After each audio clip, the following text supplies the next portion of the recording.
When the explorer Jacques Cartier arrived in Canada in 1534, he claimed the territory for France. More than 200 years later, the British wrested control of Canada from the French and their Indigenous allies. But Great Britain, as powerful as it was, had a problem. Despite claiming Canada for itself, there were dozens of Indigenous nations, from the Mi'kmaq in the east to the Haida in the west, who were already here. And many were willing to fight for the land.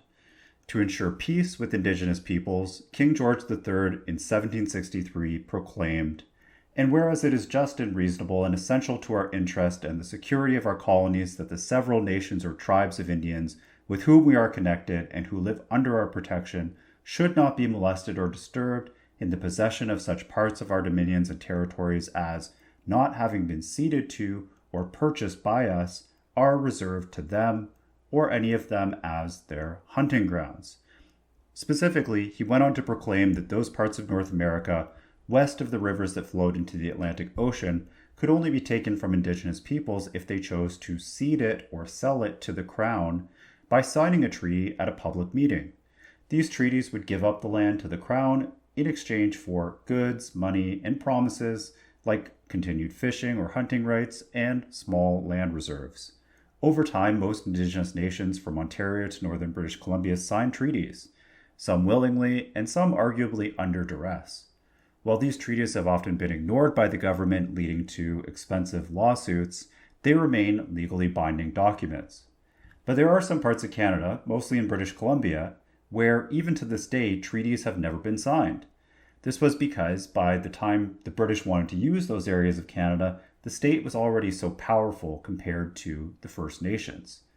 In the 20th century, Indigenous people had had enough of their treaties and inherent rights being ignored, so they pushed for formal recognition.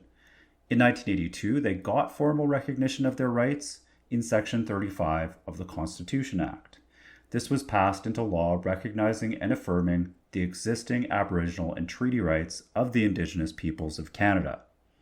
At the time, nobody knew exactly what that meant. In a legal case called Delgamuukw, started in 1987, the Gitxsan and Wet'suwet'en people in northern British Columbia argued that their constitutionally protected rights included ownership or title to certain lands, since they'd occupied those lands for thousands of years and never signed a treaty of cession with the Crown.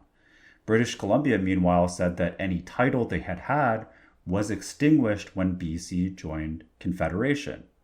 Well, the Gitxsan and the Wet'suwet'en lost in British Columbia. They won at the Supreme Court of Canada in 1997. The Supreme Court said that they continued to hold what's called Aboriginal title to the land. Aboriginal title is unusual. It's based on a recognition that a First Nation owns the land because they never gave it up, while also recognizing that the Crown has underlying title since it asserted sovereignty over all of what is now called Canada.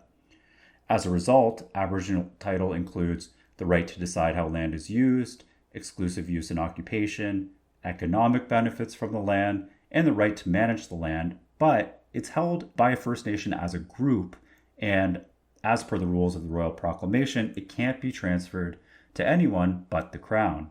The Supreme Court also laid out a test to determine whether Aboriginal title exists in a particular area.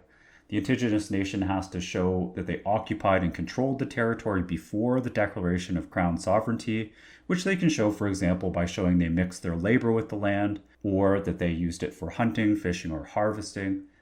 There also must have been continuity between the present occupation and the occupation before the declaration of sovereignty.